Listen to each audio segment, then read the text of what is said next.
I played Luigi's Mansion for the first time, and let me tell you, it scared me. A few times, in fact. Oh my gosh. Oh!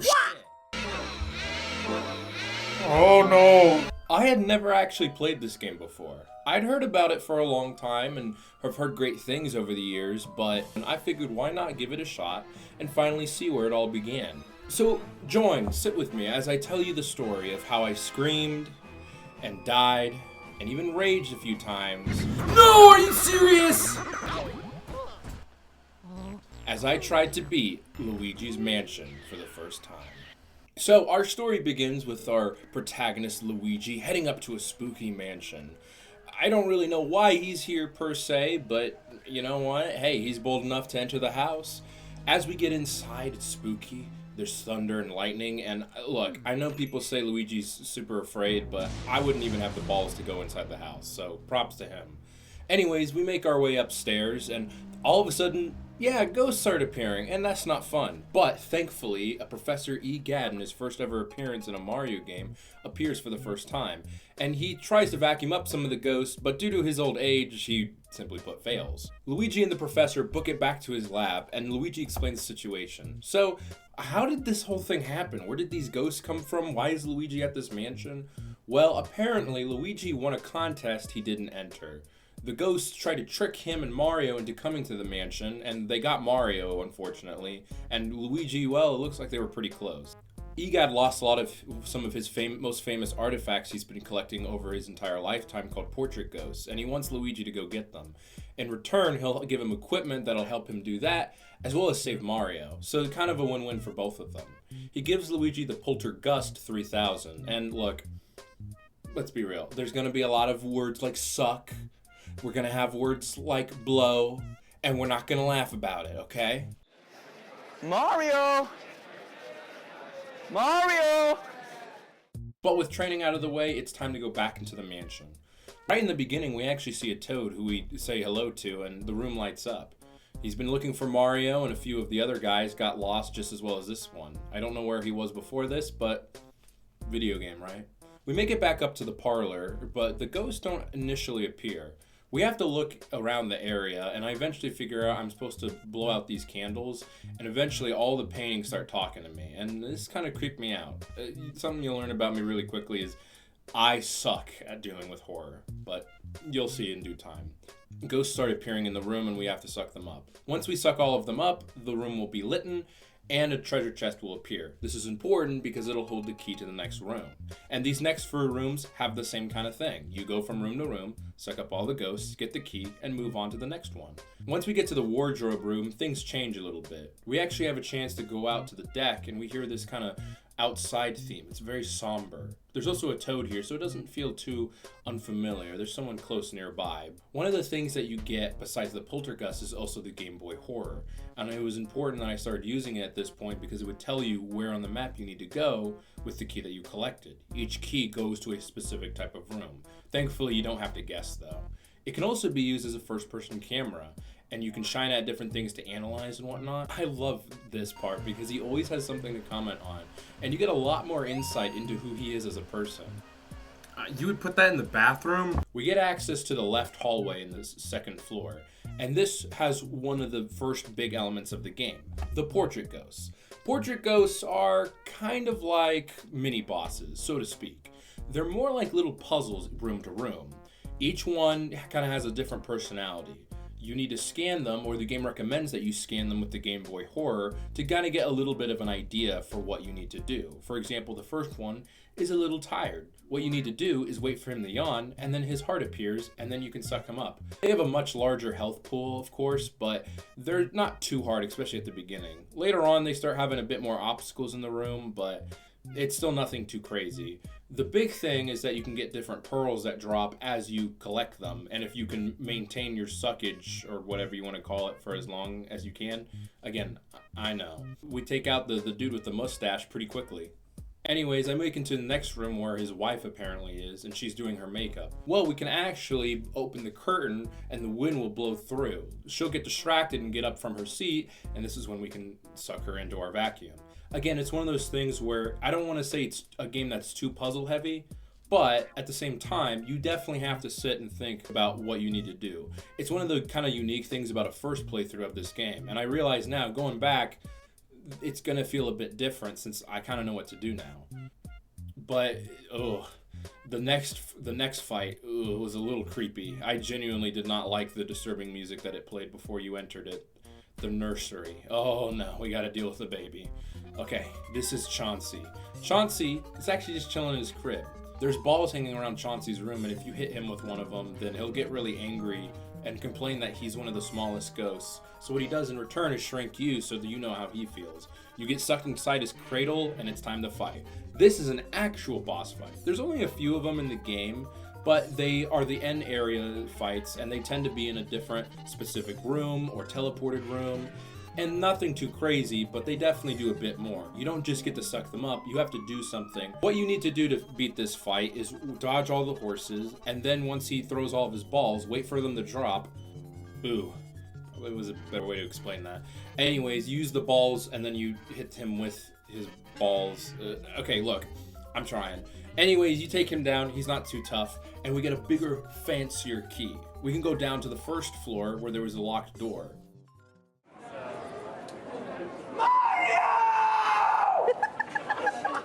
In this case, Area 2 was the first floor, and it's kind of interesting because you actually see it immediately. It's the first door you actually see as you open the mansion, but it's got all of these little thorns all around it, but they start to disappear as you walk up to it.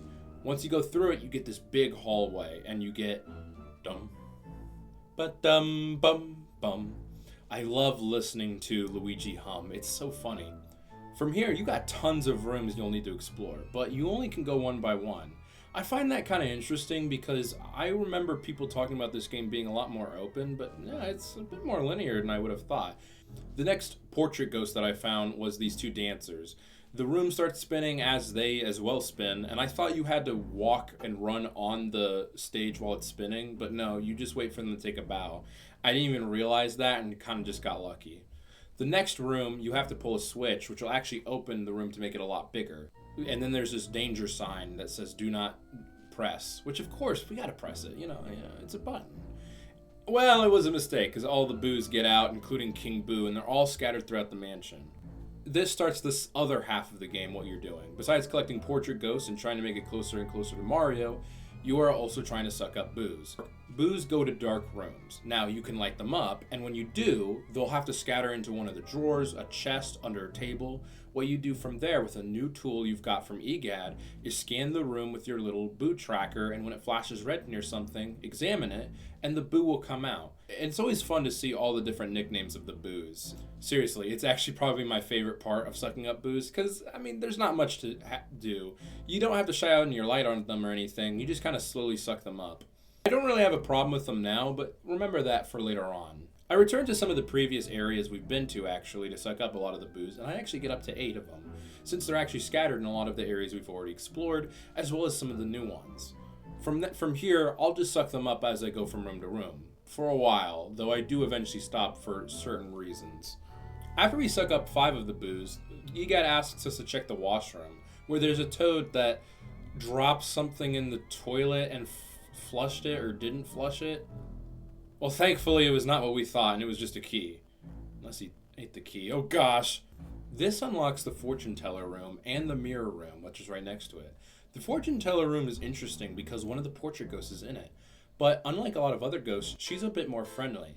One of the more iconic songs in the game, Talking to Ghost, plays. This will play whenever you simply put Talk to Ghost, though most of the ghosts in this place are kind of evil or secretly evil, so it gives this very unsettling, like, you're not safe talking to me vibes. In the room right next to her, we actually find the mirror room. The big thing with this one is there's for some reason like a torch-esque thing, and elemental ghosts come out of it. There's this little key fire thing, elemental, that we can use to use that fire element when we suck up the fire ghosts. There's 2 other elements in the game, which I'll get to when we get to. But for now, we can blow out fire, and this can be helpful for puzzles or fighting and dealing with certain types of enemies. The next room you can go into is the butler's room. I kept trying to figure out how to get the ghost to appear, but no luck. I actually did find a hidden room using the Game Boy Horror and examining a mouse hole, and it just sucked me in. Yeah, it's kind of weird. But then it opened to this big room of treasure. which thankfully allowed me to make a lot more cash. But yeah, I just couldn't figure it out, and I went to bed for the day, and I came back the next day more prepared to figure out what I need to do.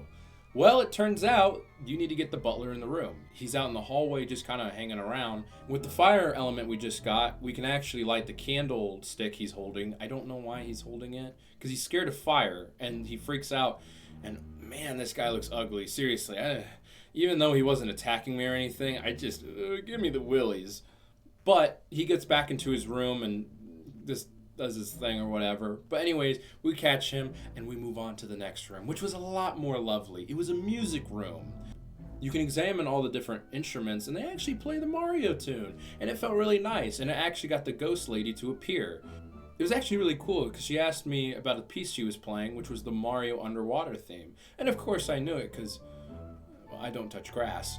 Now I'm going to attack you. I don't know why, but now she's throwing evil sheet music at me, and I kind of freaked out a little bit. For some reason, that's her weakness, so we get to suck her up, and that room's clear too. The next room was the dining room, and I actually found a version of myself as a ghost. Well, you don't see the resemblance? Anyways, this guy is just eating stuff, I guess. We can't really do anything. He's just kind of sitting there, suck his food. But whenever you do, he has waiters that'll come around and try to get more. You have to suck them up too. And this is one of the other problems I found with the game. Now, look, it was a skill issue. But what was happening was, whenever I would shine my light at a ghost, however close you are, that's how much stun time you have. Because I was walking into ghosts, I was at the furthest point of my flashlight, which made them instantly disappear. I didn't know this was the case, but I do know now. So if you see footage of me sucking in more ways than one, hey, not in that way, then there you go. Just like in real life, when I start losing food, I get very angry and I start regurgitating it and spitting it up at people. But of course, because I'm really chunky, I have heart attacks and then get sucked up by vacuums. Wait, you know what? I don't think I'm like this guy. But no, he's defeated. Anyways, we move on to the kitchen where I guess the food for him is made. And we actually get the next element, that being the water element. After this, we actually go into a different kind of section where we're actually outside in the boneyard. There's this little puppy dog that's a ghost, poor little guy. We need to get him to start barking. What we can do is we can water this plant. I did it enough to get the dog to start barking, which bring this old guy out named Mr. Bones. And I sucked him up, besides one bone, but that distracted the dog enough to suck him up. Afterwards, I went through his doghouse through a portal to the graveyard. I walk up to the gravestone at the top, and all of a sudden, oh, it's boss fight time. Boss number 2's name's Bogmire. I don't really get why this guy. I mean, you know, you'd think you'd have like the scariest one here, but I don't know. He's just a little different ghost. The boss music for this one though, I really liked. I don't know. There's just something about it. It's more funky than anything. I thought it'd be more horror based. This one has a bit more going on. Basically, there's these shadow Bogmires that you need to suck up and turn into these, again, balls, but black balls, which, saying out loud, I realize isn't even much better. Anyways, you use the black balls, hit him with them, and then you can suck him up slowly but surely, depleting his health. And eventually, you beat Area 2.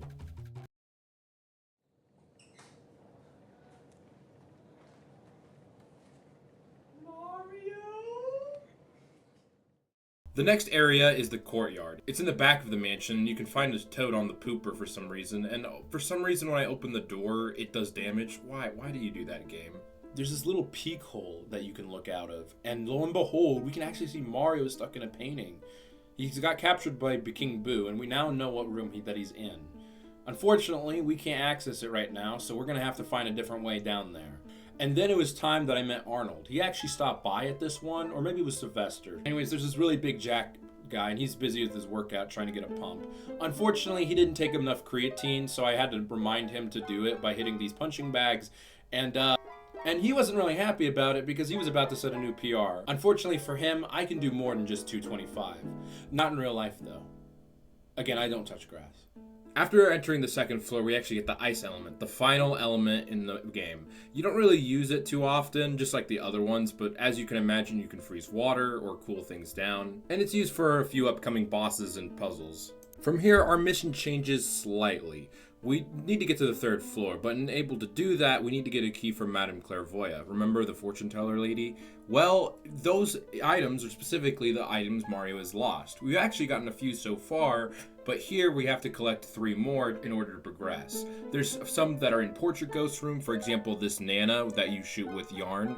There's these twins that you need to play hide and seek with, and it's super easy to catch them because they move whenever you vacuum them. There's also this guy with the pool table and also this projector room on the first floor. The last item that I think is very special is Mario's star. To get it, you need to go into this astral observatory room, and you have to get one of these shooting comet ghosts and shoot the moon, which will then let you go out of bounds to walk on this mini moon to collect Mario's star. Once you get all of the items, though, you can actually go back to Madame Clairvoyant, and she'll tell you all of the secrets she knows about Mario. It's very interesting because at first you may not even know where he is, and she tells you, for example, there's a painting, King Boo has returned, and also Bowser's somehow in the mansion. We haven't seen anything from that, but that definitely gave me the chills when I first heard it. Unfortunately, she ran out of things to really comment on after we collect 5 items, and she asks us if we can return her to her painting. It's kind of sad, honestly. She was very chill and peaceful. She never even wanted to leave in the first place. After this, we can finally enter the 3rd floor, and we actually enter the safari room next. There's a bunch of animal heads on the wall, and if you can shake them with the vacuum, ghosts will come out, and you can clear this room. From here, we're allowed to go out onto the balcony, which is pretty creepy. There's a bunch of boos circling around, and when we get near them, they figure they best scare Luigi. We're almost about half of them collected, and I was at this point kind of wondering, are we going to have enough rooms of boos left? There's not that many rooms left. Lo and behold, a big chunk of them is here, and they form together to become Boolossus. What you need to do for Boolossus is vacuum him into these unicorn statues to pop him like a balloon. From there, all of the boos will scatter, and you just need to freeze them up and then suck them in after that. As they start to dwindle, Boolossus will become smaller, as well as the boos also becoming kind of self-aware of the fact that, like, if they stand too close to Luigi, they're gonna get caught, and the last few genuinely were a little bit tough to get. But it was not too bad, and Area 3 was complete.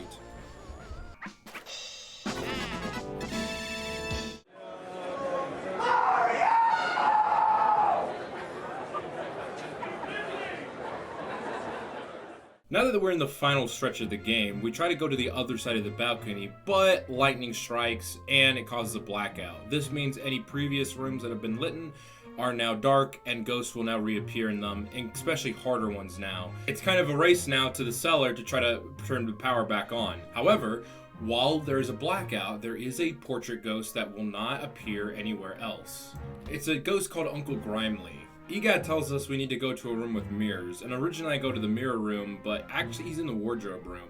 He actually drops the key we need to use the basement door, but after that the power comes back on and we can start moving forward.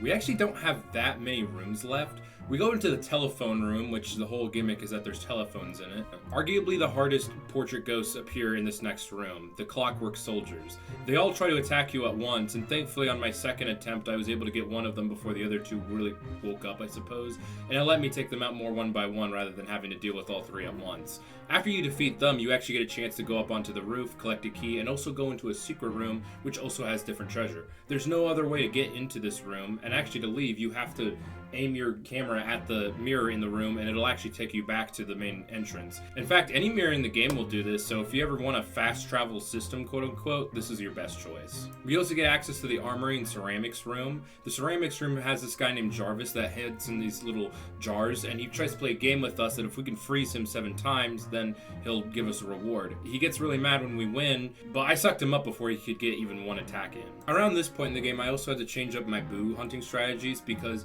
boos, as I talked about earlier, start to get a little annoying, and this is because their HP pool goes from around 30, 40, 50 to 200, sometimes even 300 health. But they'll often leave the room and you'll have to go to another room to go get them, and this can be tedious.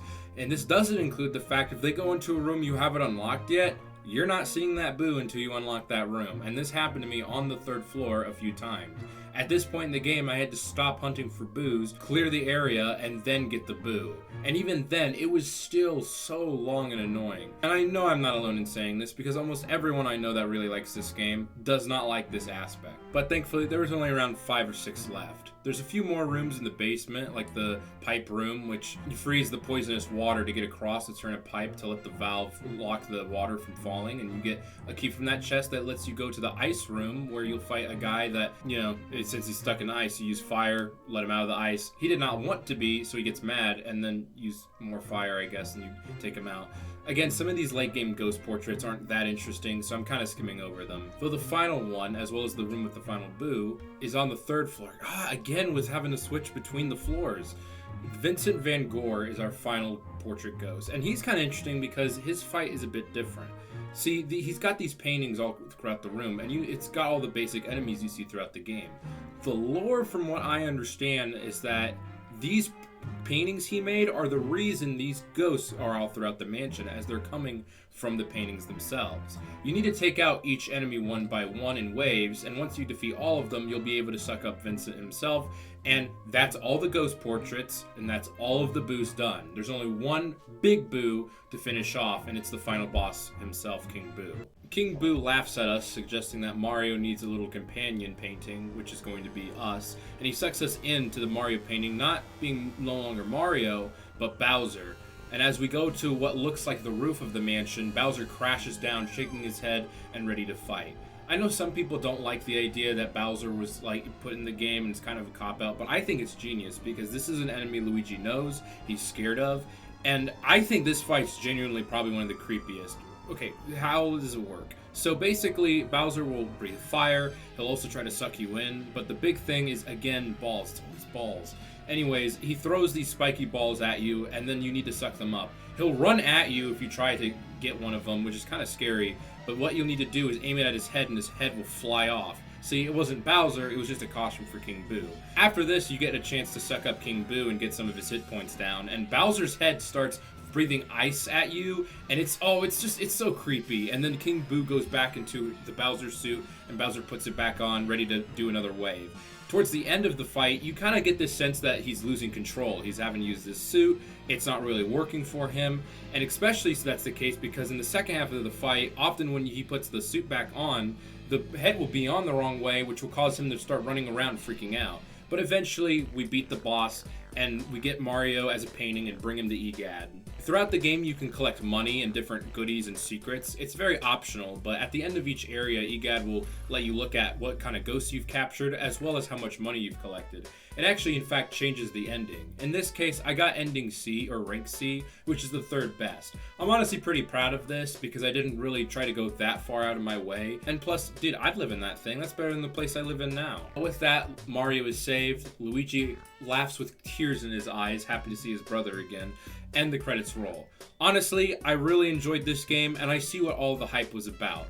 It wasn't as groundbreaking, earth-shattering as I initially thought it would be, but it's still a fun little time. I was surprisingly a lot shorter than I thought it would be, but it's still long enough where I feel like you get really good value out of it. You know what, this is definitely the kind of game that has a speedrunning community behind it, and surprise, surprise, after I beat the game, I started getting recommended speedruns, and I was like, yeah, this would be that kind of game. It's very arcadey, it's very pick up and play. It's simple, but it was a great way to start one of the best eras of Nintendo on the GameCube. But anyways, thank you for watching today's video. If you like it, feel free to like, comment, let me know what kind of games you'd like to see, and I'll take the suggestions. Thank you guys for watching, and do me a favor, and as always, stay awesome. Bye.